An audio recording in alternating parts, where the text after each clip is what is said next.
그런 상황과 무엇이 연결되어 있냐라고 했을 때 여기 잠깐 손을 놓으시고 신명기 12장. 얼마나 이 참 성경이 66권 자체가 1500~1600년의 기간에 걸쳐서 40~50명의 저자들에 의해서 쓰여졌음에도 불구하고 원저자는 성령 하나님이시다. 원저자는 한 분이시다. 그래서 이 66권이 하나님 나라라는 하나의 주제 속에 일관성 있게 통일성 있게 그렇게 참 기록되어졌다라는 이 신비한 사실들을 우리가 여기서도 또 발견하게 되는데, 자 12장 10절 이하에 보시면 이런 말씀이 있습니다. 신명기서는 뭐예요? 지금 출애굽 1세대는 불순종으로 가데스 바네아의 불순종 사건으로 죽고, 출애굽 2세대들이 지금 이제 가나안에 들어가기 위해서 모세의 인도함을 받고 지금 행군하고 있는 그러한 무리들이 출애굽 2세대들이란 말입니다. 네. 자, 그래서 그들을 향해서 이제 그 설교를 하고 있는 모세 설교의 내용 중에 지금 이 부분이 들어있는 거예요. 자, 10절. 너희가 요단을 건너 너희 하나님 여호와께서 너희에게 기업으로 주시는 땅에 거하게 될 때, 또는 여호와께서 너희로 너의 사방의 모든 대적을 이기게 하시고 너희에게 안식을 주사 너희로 평안히 거하게 하실 때에, 바로 요 때가 어때요? 언제요? 요게 지금 요 때예요. 지금 사무엘하 7장 1절에서 다윗이 궁에 평안히 거하게 하실 때에, 거할 때가 아니라 거하게 하실 때에, 그러면 하나님께서 역사를 주관하셔서 약속을 성취시켜 나가시는 과정 속에서 이러한 때가 왔다는 얘기예요. 이제 그럼 그때에 어떤 일이 계획되어져야 되느냐, 어떤 일이 추진되어져야 되느냐라고 했을 때, 다시 신명기서로 오시면 11절에 평안에 거하게 하실 때에 너희는 너희 하나님 여호와께서 자기 이름을 두시려고 한 곳을 택하실 그곳으로 나와서 명하는 것을 모두 가지고 갈지니 곧 너희 번제와 너희 희생과 너희 11조와, 자, 이 뭐예요? 요 평안이 찾아왔을 때, 안식하게 됐을 때에 바로 너의 하나님의 이름을 두실 그곳, 바로 예루살렘 중앙성소, 중앙성전을 지으라는 얘기예요. 지금 예루살렘에 하나님의 이름을 두실 하나님의 임재의 상징인 성전을 건축하라 하는 얘기예요. 지금까지는 이스라엘 백성들이 이때가 오기 전까지는 항상 뭐예요? 항상 대내적으로 위험과 위기와 전쟁으로 말미암는 그런 것이 항상 있었기 때문에 어느 한 곳을 갖다가 오랫동안, 장기간 동안 고정적으로 삼아서 성전, 하나님께서 임재하실 수 있는 성전을 지을 수 있는 그런 여건이 조성되어지지 않았다는 얘기예요. 그러니까 유동적인 텐트를 가지고, 성막 텐트를 가지고 계속 지내오다가 이제는 다윗에 의해서, 하나님께서 다윗을 통해서 가나안 지역을 다 정복해 하시면서 아브라함에게 약속하셨던 그 모든 지역을 다 허락하여 주신 그때, 그래서 이제 비로소 평화가 정착되어진 그때에, 그러니 이제는 유동적인 성막이 아니라 고정적인 성전을 건축해서 그걸 중앙 성소로 삼아 거기서 너의 모든 신앙적인 삶의 중심을 그 성전을 그 중심으로 해서 살도록 해라, 이렇게 여기서 명하셨다는 얘기죠. 미리 예언하셨어요. 이때가 왔던 거예요 지금. 그러니까 다윗이 무슨 생각을 했어요? 이제 내가 건축을 하면 되겠다, 이렇게 된 거죠. 이게 바로 언약적 구속사의 점진성의 원리라는 거예요. 점진성의 원리. 하나님께서 세상 역사를 방편 삼아 하나님의 구속사를 성취시켜 나가시는데 때를 따라요. 때를 따라. 점진적으로. 그래서 구약시대의 모든 계시가 결국 궁극적으로 예수 그리스도에게서 총체적으로 성취되는 것인데, 그런 의미에서 구약시대의 모든 계시는 뭐예요? 그 계시의 실체이신 예수 그리스도를 예표한다는 거예요. 예표. 모형한다는 거예요. 상징한다는 거예요. 예를 들면 속죄 제사를 드린다. 어린 양을 잡아서 속죄 제사를 드린다. 예. 그 속죄 제사를 통해서 드린 자의 죄가 한 번 제사 드림으로 영원히 속죄함을 받는다 안 받는다. 못 받으니까 해마다 같은 제사를 반복해서 드릴 수밖에 없단 말이죠. 왜요? 이게 모형이기 때문에, 예표이기 때문에.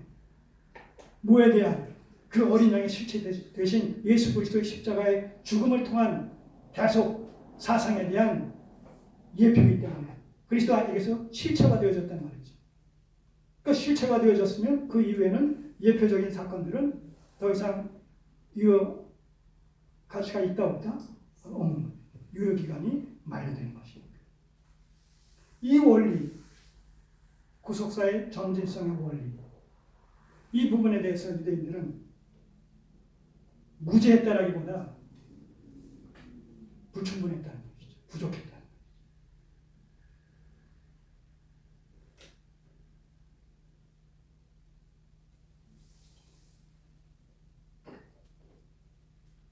자, 그래서 사무엘하 7장으로 오셔서 궁에 평안이 거하게 하신 때에 왕이 선지자 나단에게 이르되 볼지어다 나는 백향목 궁에 거하거늘 하나님의 교회는 휘장 가운데 있도다. 나단이 왕께 고하되 여호와께서 왕과 그 밤에 여호와의 말씀이 나단에게 임하여 가라사대 가서 내 종 다윗에게 말하기를 여호와의 말씀이 네가 나를 위하여 나의 거할 집을 건축하겠느냐? 자, 여기서 다윗이 2절에서 나는 백향목 궁에 거하는데 하나님의 교회는 휘장 가운데 있도다. 이 얘기는 뭐예요? 이렇게 다윗이 나단에게 선지자에게 한 이 얘기는 뭐예요? 나만 그 등 따뜻하고 배 부르고 이렇게 안전하게 안식을 취하고 있으면 되겠느냐? 하나님 앞에 죄송스러워서 하나님의 인재 상징인 언약궤는 저렇게 휘장 가운데 방치되어 있는데 그러니 하나님을 위해서 뭔가 이제 제대로 된 건물을 성전을 지어 드려야 되지 않겠느냐? 이 얘기하는 거 아니겠습니까? 그랬을 때 나단이 뭐라고 얘기한 거예요? 3절에 나단이 왕에게 고하되 여호와께서 왕과 함께 계시니 무릇 마음에 있는 바를 행하소서. 성전 건축하시지요. 그랬을 때 이내 하나님의 말씀이 나단에게 임했어요. 어떤 하나님의 말씀이 임했느냐라고 했을 때 5절에 가서 내 종 다윗에게 말하기를 여호와의 말씀이 네가 나를 위하여 나의 거할 집을 건축하겠느냐? 이건 긍정적인 말씀이에요? 부정적인 말씀이에요? 부정적인 말씀이죠. 뉘앙스를 보게 되면 다시 말해서 뭐예요? 성전을 건축하는데 그 뒤에 보게 되면 이제 솔로몬에 의해서 건축되지 않습니까? 열왕기상 역대기서 쭉 보게 되면 쭉 세부적인 내용이 나오는데 성전 건축하라. 근데 네가 아니라 네 아들 솔로몬을 통해서 하라. 너는 피를 많이 흘렸기 때문에 네가 평화의 상징인 하나님의 인재의 상징인 성전을 건축한다는 것은 너의 그 은사와 맞지가 않다. 네 역할과 맞지가 않다. 너는 계속 정복의 사역을 할 자고 이제 솔로몬은 평화의 왕으로서 이제 하나님의 나라로서의 이제 신정과 한국을 통치할 그런 자이기 때문에 이 성전 건축의 그 적합한 자는 네 아들 솔로몬이지 네가 아니다. 그 대신 너는 네 아들 솔로몬이 성전을 건축할 수 있도록 모든 필요한 이런 자재들을 완벽하게 네가 구비해 놨으면 좋겠다. 이렇게 말씀하시는 것이죠. 그리고 내가 네 아들을 하여금 솔로몬으로 하여금 성전을 건축하게 하겠고 너의 왕위가 다윗의 왕위가 영원토록 지속되어질 것을 내가 보장하마. 이것이 무슨 언약이에요? 다윗의 그 왕권 언약 아니겠습니까? 예. 왕국 언약. 다윗의 왕국 언약. 그 내용이 그 뒤에 쭉 소개되고 있죠. 자, 12절 보시면 내 수완이 서서 내 조상들과 함께 잘 때에 내가 네 몸에서 낳을 자식을 네 뒤에 세워서 그 나라를 경고케 하리라.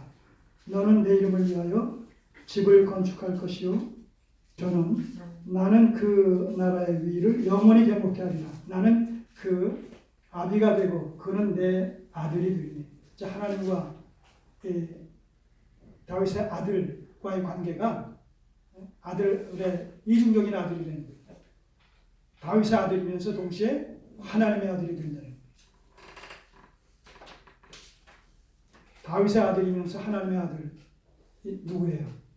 예수 그리스도께서 다윗의 후손이면서 하나님의 아들.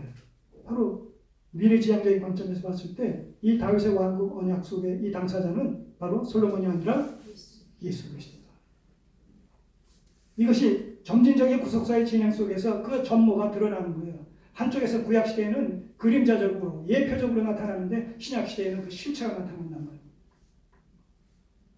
우리가 이런 TV 같은 데 보게 되면 실루엣 처리한다고 그러면 이렇게 희미하게 그림자만 나타났다가 그 다음에 그 말소리도 변조하고 그러니까 누군지 잘 모르겠어요. 사람인 것은 틀림없고 누구의 친구인 것은 틀림없는데 누군지 모르겠어요. 근데 이제 나중에는 어떻게 그 당사자가 나타나잖아요. 아, 누구구나 그렇게 알듯이 구약과 신약의 그 점진적인 진행이라는 그 원리가 그런 것이다. 자, 그래서 16절을 보시면 네 집과 네 나라가 내 앞에서 영원히 보존되고 내 위가 영원히 경고할 것이다. 자, 이렇게 그 나단을 통해서 말씀해 주셨단 말입니다. 다윗의 이런 왕국 언약을 통해서. 자, 다시 사도행전으로 돌아가셔서 그래서 다윗 때까지 이르렀어요. 성막이 언약궤가 휘장 가운데 그냥 그렇게 방치되다시피 그렇게 하다 보니까 다윗이 이제 성스럽고 죄송스러워서 건축을 하겠다라고 하니까 하나님께서 네 아들을 통해서 성전을 건축하게 할 테니 너는 재료들을 준비해라. 이렇게 이제 말씀하시고 그대로 이제 진행이 되어지는 내용들을 우리가 열왕기서 또 역대서에서 볼 수 있다는 것이죠. 자, 46절 다윗이 하나님 앞에서 은혜를 받아 야곱의 집을 위하여 하나님의 처소를 준비케 하여 달라 하더니 준비하게 하셨지 않습니까? 다 필요한 것을 그 물자를 공급받게 하셨어요. 그 다음에 47절 솔로몬이 그를 위하여 집을 지었느니라. 솔로몬에 의해서 성전이 건축됐어요. 그러니까 유동적인 성막이 고정적인 성전으로 발전된 거예요. 그리고 그때 그 상황은 어떤 의미가 담겨 있냐라고 했을 때 끊임없이 그 정복 사역을 할 수밖에 없었고 또 정복을 했다 칠지라도 이런 그 본토인들과 끊임없는 전쟁이 불가피한 이런 상황 속에서 늘 불안정한 이런 상황이 유지되어질 수밖에 없었던 그런 상황 속에서 성막이 존재하고 있었는데 이제 다윗의 등장으로 말미암아 그 주변국들이 다 정복되어지고 아브라함 언약 속에 약속되었던 가나안 전 지경이 다 회복이 되어지는 그런 상황 속에서 비로소 대외적인 이런 안식이 도래했다는 것이죠. 그래서 열왕기서 4장에서는 우리가 수없이 살펴본 바에 의하면 열왕기서 4장 25절에는 솔로몬 당시에 통일 이스라엘 왕국의 이런 정치적인 이런 사태가 상황이 어떤 상황으로 묘사하고 있어요? 포도나무와 무화과나무 안에서 안연히 거하였더라. 그리고 이런 표현은 미가 선지자와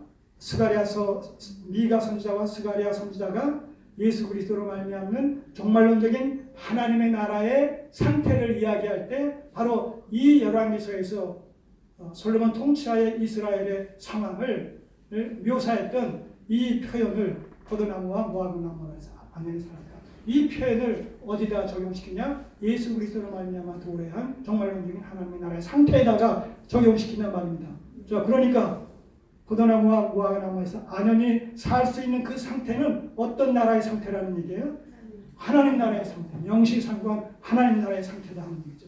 그런 의미에서 솔로몬 통치하의 통일 이스라엘 왕국의 정체성은 바로 하나님의 나라를 가장 극명하게 표상하고 있다. 이렇게 우리가 해석이 되는 것이죠.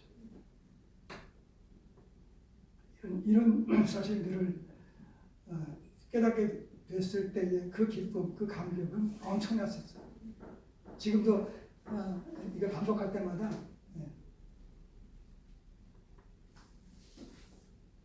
내 영혼이 다시 소성되는 그런 경험을 하게 되고 기쁨이 회복되는 그런 체험을 하게 됩니다. 안 그래요, 여러분들?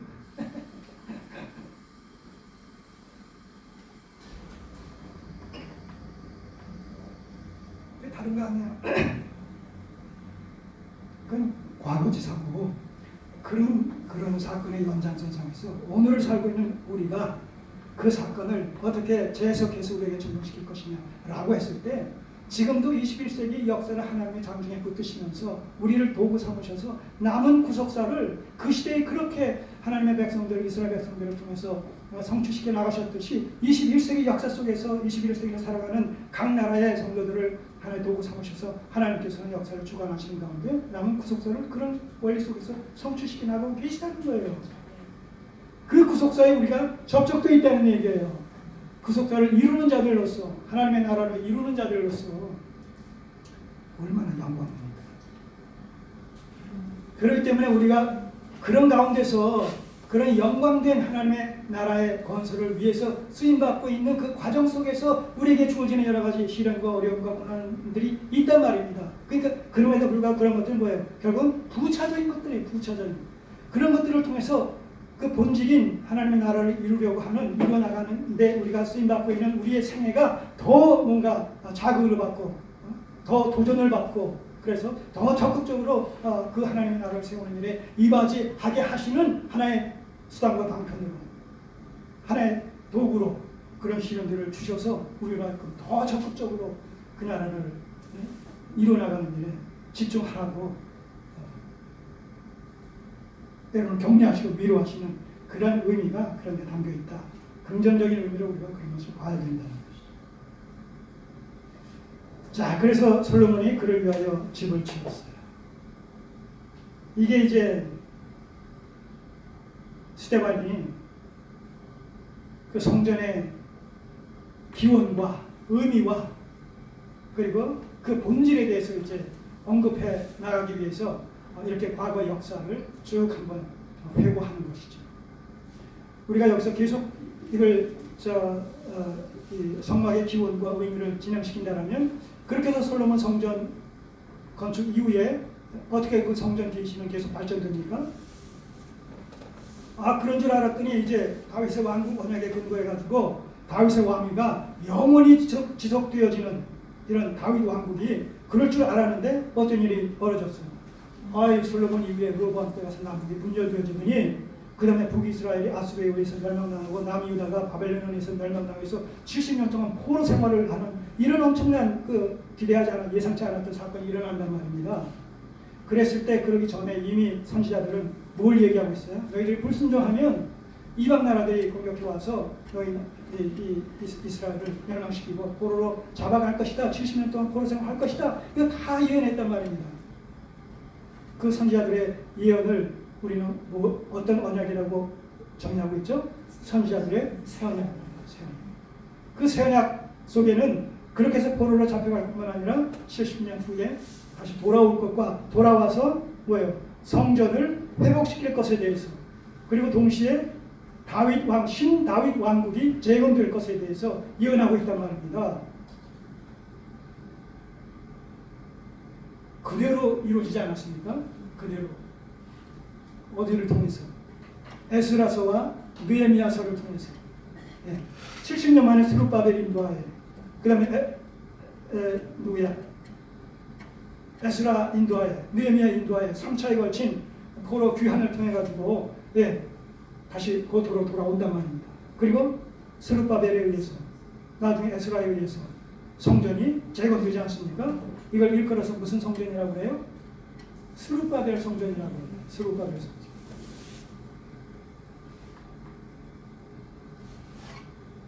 그러나 그렇게 해서 성전은 솔로몬 성전에 비교하게 되면 비교할 수도 없이 초라한 그런 모습이었지만 어쨌든 그 형태를 다시 되찾았지만 그렇다고 해서 신 다윗 왕국이 그러면 재건되느냐라고 했을 때 아니란 말이죠. 성전은 미약하게나마 재건됐지만 하나님 나라로서 다윗의 왕국은 재건되지 않았다는 것이죠. 자, 그렇다면 선지자들의 세운 약속에 약속된 성전 건축과 다윗 왕국이 회복되어질 것이다 라는 이 약속은 결국 뭐예요? 역사적 이스라엘의 어떤 회복과 과거 솔로몬 성전에 회파된 성전의 어떤 회복이라는 그런 차원이 아니라 보다 미래적인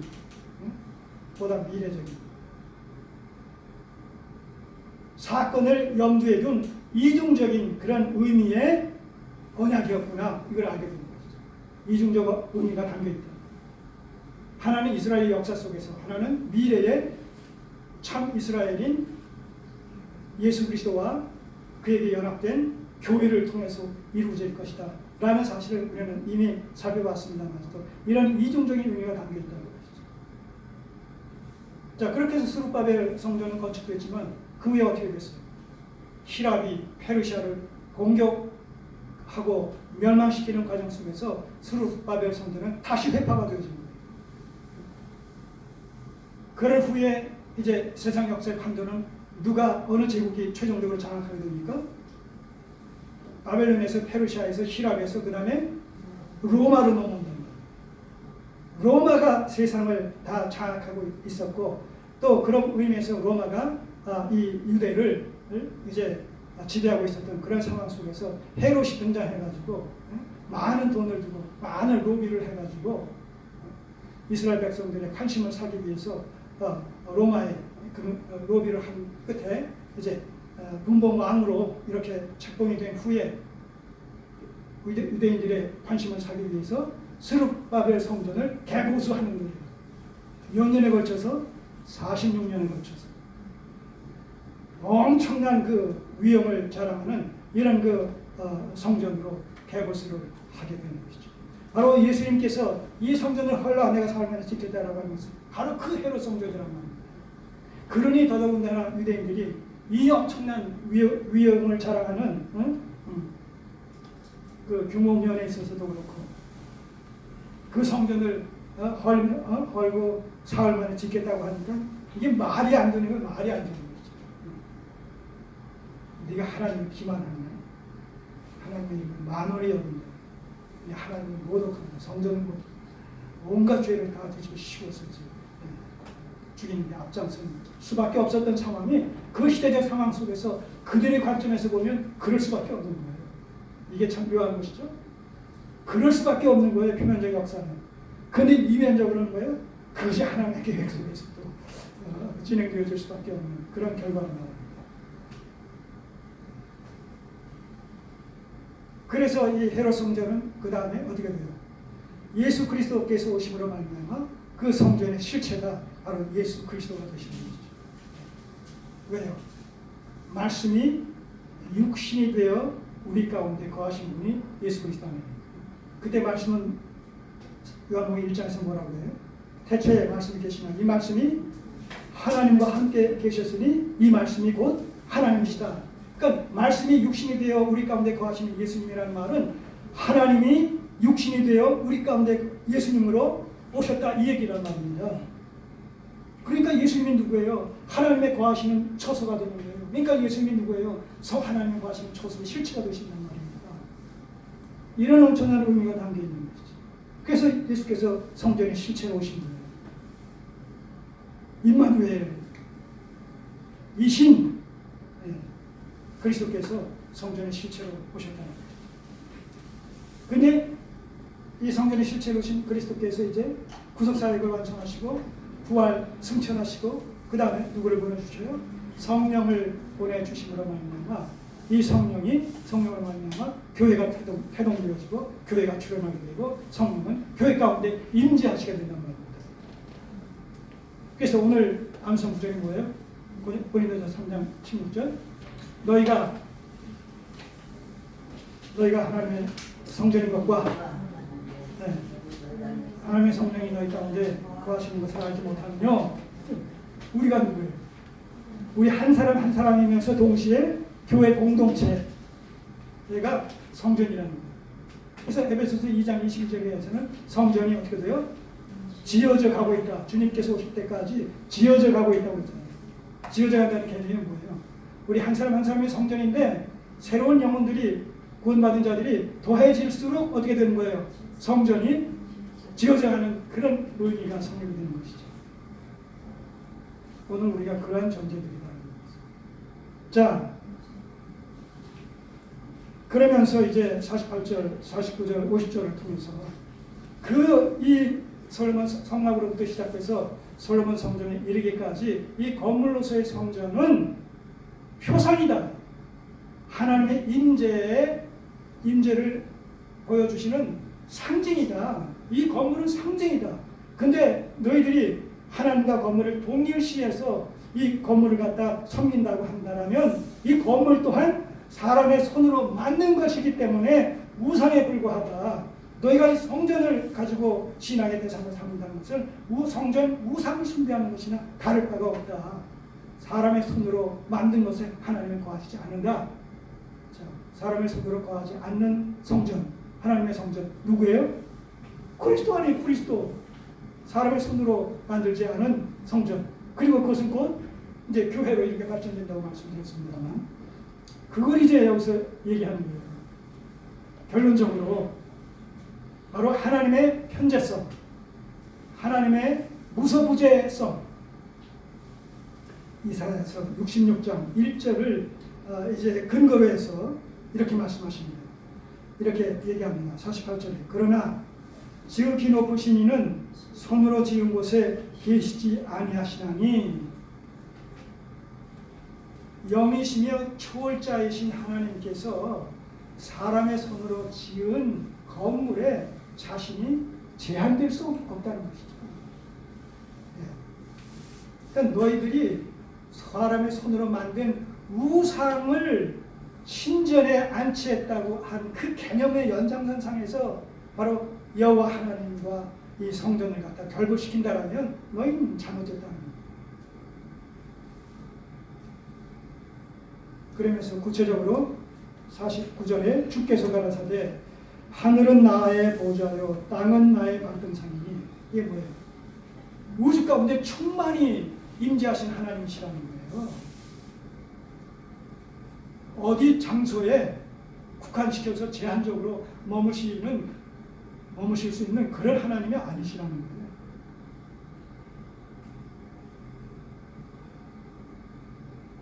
너희가 나를 위하여 무슨 집을 짓겠으며 나의 안식할 처소가 어디며 이 모든 것이 다 내 손으로 지은 것이 아니다.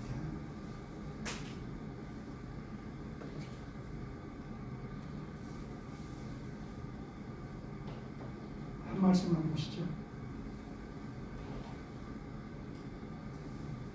역대하 6장 18절. 역대하 6장 18절. 솔로몬이요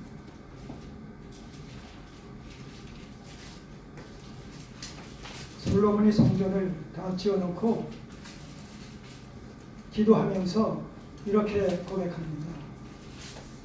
이 솔로몬의 고백을 보게 되면 역대하 7장 18절에 보시면 이런 말씀이 있어요. 성전을 다 건축한 후에 18절에 하나님이 참으로 사람과 함께 땅에 거하시리이까 하늘과 하늘들의 하늘이라도 주를 용납지 못하겠거든 하물며 내가 건축한 이 전이 어디까. 자, 솔로몬도 뭘 깨달았어요? 자기가 명을 받들어서 하나님의 명을 받들어서 소위 예루살렘 성전을 건축했음에도 불구하고 그 성전이 하나님께서 실제로 거하실 수 있는 그러한 신전으로서의 성전이 아니란 사실. 그런 의미에서 그 성전은 하나님의 임재와 통치의 교제의 상징이지 상징물이지 실제적 건물이 아니다라는 사실을 솔로몬도 알았다는 거예요. 그럼에도 불구하고 대부분의 유대인들은 그 사실을 알지 못함으로 말미암아 주께서 그 헤롯 성전을 헐면 사흘 만에 짓겠다라 한 그 말씀을 성전의 실체 되신 예수 그리스도께서 죽으시고 사흘 만에 부활하신다는 것에 대한 하나의 의미가 담겨 있는 것으로서 그렇게 말씀하신 사실을 저들은 깨닫지 못하고 있는 그대로 단순 논리로 받아들임으로 말미암아 고표를 할 수밖에 없었던 것이죠. 여기서 우리는 어떤 교훈을 받습니까? 바른 계시관에 접촉되지 않고서는 바른 신앙관을 볼 수가 없다는 겁니다. 식양대로 성막을 지으라고 말씀하셨고 또 솔로몬 성전을 지을 때도 모든 식양을 다윗에게 다 일러주셨어요. 세밀한 부분까지. 그래서 철저하게 솔로몬은 아비 다윗의 그 명을 받들어서 하나님께서 다윗에게 주신 그 시행을 쫓아서 설계도를 쫓아서 또 솔로몬 성전을 건축한 것이죠. 오늘 우리도 마찬가지입니다. 성전 된 자들로서 성령의 내주하심으로 말미암아 우리가 성령의 전된 자들로서 거룩함과 경건을 추구하는 하나님의 백성된 자들로서의 구별되고 차별화되어진 삶을 살아가는 데 우리가 최선으로 경주해야 되겠다. 누가 시키지 않아도 이제는 말씀을 우리가 이해하는 가운데 말씀을 깨닫는 가운데 그 본질에 깊이 접촉된 상태에서 이제 성령의 인도와 다스림을 받으면 말미암아 비록 이 땅에 아직까지 발을 붙이고 살지만 우리의 소속은 우리의 신분은 우리의 결국은 하늘에서 이루어진 것 같이 이 땅에 하나님의 나라가 이루어질 때 그 종말론적인 하나님의 나라의 백성으로서의 삶을 살아가야만 된다는 사실을 우리가 염두에 두시고 그 삶을 여기서부터 부족하나마 살아가는 일에 최선을 다할 수 있는 지혜로운 성도들 피차이 되기를 소원합니다. 기도드리겠습니다.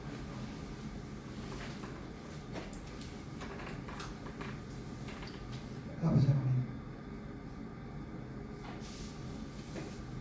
미련하고 어리석은 자들이나 성령께서 지혜와 계시를 허락해 주셔서 말씀에 담긴 하나님의 본의와 구속사적인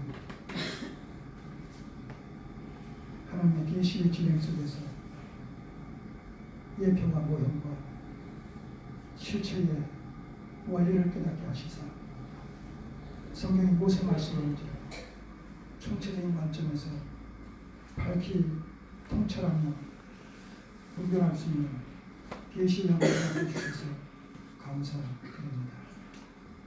우리가 깨닫는 것에 그치지 않게 하시고 깨달은 말씀과 그 원리를 마음 안에 새기며 성령의 인도하심을 쫓아서 순종의 삶을 살아가는 일에 날마다 큰 진보가 있게 해 주시옵소서.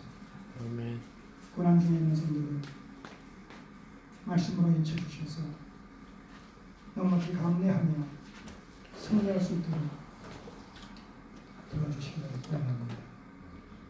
이 말씀을 간직하고 또 한 주간의 삶을 살아갈 때 범사의 하나님을 인정하며 주님과 동행하는 승리의 삶에 보증되게 하여 주옵소서. 아멘. 예수님의 이름으로 기도드립니다. 아멘. 일어나셔서 3장을 찬양합니다.